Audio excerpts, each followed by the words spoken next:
हाँ दोस्तों, कैसे हैं आप लोग? उम्मीद करता हूँ सब बढ़िया होगा। आज का ये जो वीडियो है इसमें एसबीआई का जो स्कॉलर लोन है उसके बारे में बताने वाला हूँ। सभी आईआईटी में, सभी एनआईटी, आइजर, आईआईसी बेंगलोर में ये एजुकेशन लोन अवेल कर सकते हैं। और भी बहुत सारे बैंक एजुकेशन लोन प्रोवाइड करते हैं, पर एसबीआई का जो स्कॉलर लोन है वो सबसे बेस्ट रहने वाला है आपके लिए। ठीक है, अभी कोई बैंक जाके आप पूछोगे तो वो भी इतनी ही बातें बताएगा जितना इस वीडियो में बताने वाला हूँ। तो आप पूरा देख सकते हो दोस्तों, आपके लिए हेल्पफुल रहेगा। ठीक है जी। सबसे पहले देखिए, आप ये एजुकेशन लोन ऑनलाइन अप्लाई होता है तो पीएम विद्या या तो पीएम विद्या लक्ष्मी पोर्टल लिखेंगे, ये वेबसाइट पे क्लिक करेंगे, ये डैशबोर्ड ओपन होगा।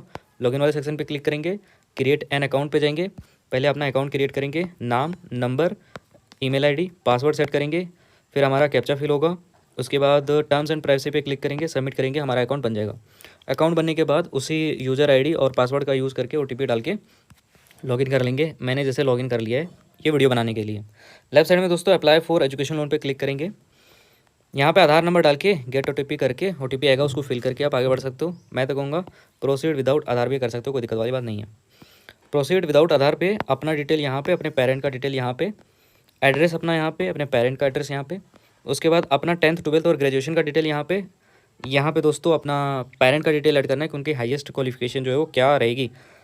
पर आप चाहो तो मान लेते कोई बीटेक वगैरह के लिए ले रहा होगा तो मतलब ठीक है, हो जाएगा, मतलब कर लेंगे लोग। ठीक है। उसके बाद दोस्तों फैमिली इनकम जो है वो यहाँ पे कहीं ना कहीं फिल करना है। अपना पैन कार्ड यहाँ पे फिल करना है, उसको वेरीफाई करना है। अपने पेरेंट का पैन कार्ड यहाँ पे फिल करके और मतलब वेरीफाई करना है, मतलब पैन नंबर की बात करूँ दोस्तों। प्रेजेंट बैंक डिटेल में यहाँ पे अपना फिल करना है, यहाँ पे अपने पेरेंट का। अगर आपका एसबीआई में अकाउंट नहीं होगा तो प्लीज़ एसबीआई में अकाउंट पहले ओपन करवा लेना, रेगुलर सेविंग वाली, अपना भी और अपने पेरेंट का भी, तो ज़्यादा इजी रहेगा। अदरवाइज़ वो पहले अकाउंट ही शायद ओपन करने आपको बोल सकते हैं। उसके बाद दोस्तों सेव एंड नेक्स्ट करेंगे। जब आगे मैं यहाँ पे अप्लाई नहीं कर रहा था तो सारी डिटेल मैंने फिल नहीं किया, इसलिए मैं आगे वाला आगे वाला मतलब जो चीज़ें हैं वो दिखा नहीं सकता। तो आपको बता सकता हूँ कि भाई आगे आपका जो फीस स्ट्रक्चर है वो फिल कराएंगे और सेलेक्ट बैंक का ऑप्शन आएगा। तो उसमें आप आईआईटी या फिर तो एनआईटी या फिर तो जो भी कैंपस में आपका जो ब्रांच होगा एसबीआई का वही सेलेक्ट करना। वो थोड़ा जल्दी प्रोसेस कर देंगे आपका। आपके होम ब्रांच में थोड़ा ज़्यादा टाइम लग सकता है या फिर तो वो थोड़ा ज़्यादा नखरे दिखा सकते हैं। ठीक है जी। नेक्स्ट दोस्तों यहाँ पे ट्रैक लोन एप्लीकेशन, क्योंकि बैंक सेलेक्ट करने के बाद आपका जो लोन है वो कहीं ना कहीं एप्लीकेशन चली जाएगी उनके पास।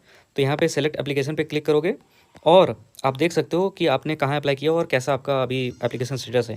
जैसे एसबीआई जो है, स्टेट बैंक ऑफ इंडिया, यहाँ पे अपना ब्रांच नेम आईआईटी एनआईटी वाला जो भी रहेगा। उसके बाद दोस्तों यहाँ पे होम ब्रांच आप सेलेक्ट मत करना, आप उसी आईआईटी का ब्रांच जो है वो सेलेक्ट करना दोस्तों। उसके बाद एप्लीकेशन स्टेटस आपका सबमिटेड आएगा, बाद में वो चेंज होगा, कोई दिक्कत वाली बात नहीं है दोस्तों। यहाँ पे ऐसे हमारा लोन का एप्लीकेशन फॉर्म जो है वो आएगा, जहाँ पे मैं आपसे कहूँगा कि 9 जुलाई को या फिर तो 8 जुलाई को अप्लाई करो, ज़्यादा सही रहेगा, क्योंकि ऑफर लेटर ही उसी दिन रिलीज़ हो रहा है। यहाँ पे जो भी आपने डिटेल फिल किया था अपने और अपने पेरेंट का वो आ जाएगा। यहाँ पे कोई दिक्कत वाली बात नहीं है, बैंक डिटेल भी आ जाएगी। उसके बाद दोस्तों मेरिट के बेस पे हमारा ये लोन मिलने वाला है। कोर्स जो आपका स्टार्ट हो रहा है, क्लासेस वगैरह वो आप डाल देना, खत्म का कोई भी जो भी डेट डाल देना, 2028 का है तो जितने ईयर का कोर्स होगा। उसके बाद दोस्तों यहाँ पे बाकी डिटेल्स खुद आएगा जो आपने फिल करा होगा। रजिस्ट्रेशन और सीट लॉकिंग फीस जो होगा वो जिस हिसाब से आपने पे करी है वो यहाँ पे कहीं ना कहीं फिल करना। उसके बाद दोस्तों ये जो मैं कह रहा था कि आपका जो कहीं ना कहीं फ़ीस स्ट्रक्चर जो चीज़ें आपको लिखनी है वो ईयर 1 का यहाँ पे, ईयर 2 का यहाँ पे, किसी का 3 ईयर 4th ईयर का भी कोर्स है तो वो भी यहाँ पे ऐड कर सकता है, कोई दिक्कत वाली बात नहीं है। एसबीआई दोस्तों आपको 1 लाख तक लिमिट देती है कोई भी लैपटॉप परचेज करने के लिए, तो आप कुछ भी परचेज करोगे मिल जाएगा 1 लाख का लैपटॉप। ठीक है, वो फिर अलग प्रोसेस है कि वो कैसे हम अवेल करेंगे नहीं करेंगे, क्योंकि आप खुद पे करके और उनको रिसिप्ट दिखा सकते हो, वो 1 लाख रुपए वापस दे देंगे आपको। लेकिन 1 लाख रुपए रहेगा परचेज करने के लिए तब ना, तो उसमें क्या होती है कोटेशन वगैरह मांगते हैं, मतलब किसी भी सेलर से, और फिर वहाँ से डायरेक्टली पे करते हैं। वो सब अलग कहानी, वो सब बाद में देखा जाएगा। उसके बाद हॉस्टल एक्सपेंसेस वगैरह ऐड करेंगे, आपके पास खुद है या नहीं है वो लिख देना। उसके बाद लोन रिक्वायर्ड अपने आप ही वो कैलकुलेट होकर आ जाएगा दोस्तों।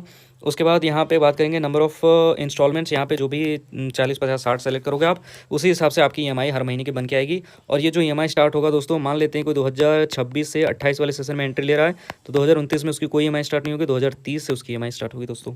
डॉक्यूमेंट अपलोड में 10th का जो मार्कशीट है, 12th की मार्कशीट, एडमिशन प्रूफ और शेड्यूल एक्सपेंसेस मतलब फीस स्ट्रक्चर वगैरह, स्टूडेंट की फ़ोटो, पेरेंट का फ़ोटो, यहाँ भी पेरेंट का फ़ोटो अपलोड कर देना। यहाँ पे साइन कर लेना अपने पेरेंट्स से, यहाँ पे खुद साइन कर लेना, एड्रेस लिख देना, डेट लिख देना।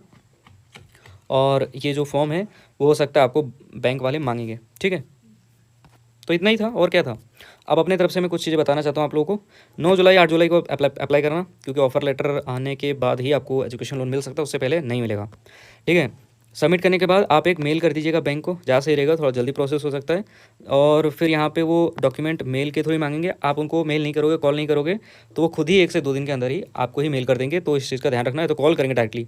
ठीक है, वो डॉक्यूमेंट आपसे मांगेंगे, बिना डॉक्यूमेंट मांगे आपका लोन प्रोसेस नहीं करेंगे दोस्तों, वो रोक देंगे, ठीक है। तो जो भी डॉक्यूमेंट मांगे वो सबमिट करना वैलिड वाली, तभी प्रोसीड हो पाएगा जल्दी। 2 से 3 दिन के अंदर ही आपका जो लोन है वो अप्रूव्ड एंड सेशन हो जाएगा, अगर आप कैंपस वाले ब्रांच में सेलेक्ट करते हो तो, मतलब जो बैंक ब्रांच सेलेक्ट करने का ऑप्शन आएगा ना तब। दोस्तों यहाँ पे कहीं ना कहीं एक चीज़ इंपॉर्टेंट है, कई लोगों के पास मान लेते हैं अभी भी फीस पेमेंट करनी नहीं होगी फर्स्ट सेमेस्टर का, तो वो भी आप मांग सकते हो कि भाई हमें फर्स्ट सेमेस्टर से ही चाहिए, तो प्लीज़ आप ये चीज़ दे दो, हमें फर्स्ट सेमेस्टर का ही भी पे करवा दो, वो कर देंगे, कोई दिक्कत वाली बात नहीं है। डॉक्यूमेंट में मेन क्या है, 10th और 12th की चीज़ें हैं, यूजी की मार्कशीट, जेम का score card, Aadhaar and pan card, उसके बाद ऑफर लेटर दोस्तों, और फीस स्ट्रक्चर तो ऑफर लेटर में रहती है, और नहीं भी है तो आप सेपरेटली डाउनलोड कर सकते हो, कोई दिक्कत वाली बात नहीं है। उसके बाद दोस्तों इनकम सर्टिफिकेट लेटेस्ट वाला होना चाहिए और वैलिड होना चाहिए। अगर इनकम सर्टिफिकेट मान लेते हैं किसी के पास, मतलब सबके पास तो होता ही है, अगर आपकी ITR फाइल होती है, पेरेंट ITR फाइल कराते हैं, तो वो आप यहाँ पे दे सकते हो उनको, 2 ईयर का चाहिए, मतलब इस साल का और पिछले साल का आप दे सकते हो, कोई दिक्कत वाली बात नहीं है, ठीक है। और किसी के पास इनकम सर्टिफिकेट नहीं भी है तो वो भी ITR फाइल करवा सकता है, कोई दिक्कत वाली बात नहीं है, बट इसमें जो CA फाइल करेगा तो कोई भी करेंगे, उनको चार्ज देना पड़ेगा और थोड़ा लेट फाइन वगैरह भी देना पड़ता है।